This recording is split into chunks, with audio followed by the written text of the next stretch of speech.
Okay, so today DC released Hush 2 Issue 2, and well, it's got the Batman community very split and very angry. Now, I didn't make a video on the first issue because I wasn't all that impressed with it, and to be honest, this book isn't looking to be a very worthy sequel of the first book. Now, if you don't know, the first book was a really successful book back in 2000, and now Jim Lee and Jeff Loeb have announced that they are making a second one, and it's being released in single issues like the first one. So the first issue came out and somebody had attacked the Joker and had him pinned up at a dartboard, and Batman had found him like this. And then that is where the first book ends. The book opens with Batman rushing the Joker to some sort of medical facility or hospital after Hush left him to die. So it's revealed that the Joker needs 24/7 medical care, and Batman says he can't take him to Arkham Asylum because if he takes him to Arkham, the Joker will die. To be honest, if I was a doctor at Arkham, I'd probably let him die as well after the stuff he's caused. So what does Batman decide to do? He decides to take him home to the Batcave.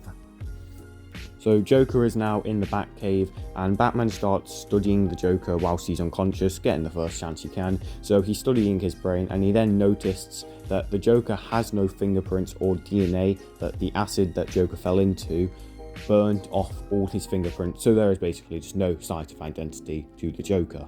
Before Batman can continue, something is pressed against his head, obviously a gun, and he says, "I'm bulletproof," and it is revealed to be Red Hood.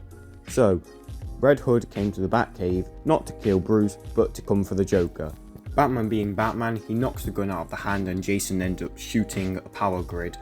So here's the part that everybody is annoyed about. So they begin to fight, the lights go out. Then Bruce assumes that it's Clayface again sent by Hush, so Jason loses one of his guns, and then Bruce decides to pick up the gun and shoot Jason in the head, cracking his helmet. Now, this is the bad part. Why did Batman pick up a gun against everything he stood for? He picks up a gun to shoot Jason. Not the Joker, not Scarecrow, not Riddler. He shoots Jason, his former partner. Bruce then asks Jason to blame him, not the Joker, because the Joker does what the Joker does best. Comic panel for this is Jason pointing a gun at Bruce's neck and Bruce pointing the gun at Jason's chin, which is what I don't get.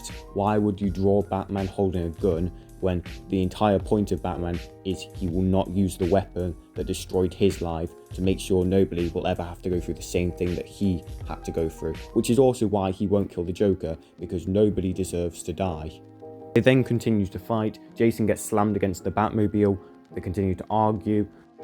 During the argument, after Jason gets slammed into the Batmobile, I do like the fact that Jason does say, "You don't use guns, we both know that," acknowledging the fact that Batman shouldn't be using the gun. So it could be a plot point on the reason why Batman's using the gun, and he did originally think that it was Clayface due to what had happened in the first book where Clayface was pretending to be Jason, and it took Batman a while, but still, Batman could have just punched him and found out that it was Clayface.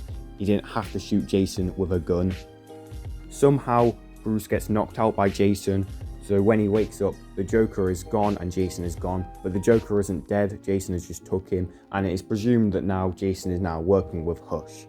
So what I don't get about this book is why they made Batman use the one thing he'd never use, and only against his own son, not the Joker. And if they're going with Batman using guns, they may as well just let Batman just let the Joker die. They may as well just send him back to Arkham for that reason. Even after knowing the context, I still hate the decision to give Batman a gun, and even more so, let him pull the trigger to shoot his own son in the face. But that's just my opinion. Let me know your opinion down below in the comments, and remember to like and subscribe, and I'll see you in the next one.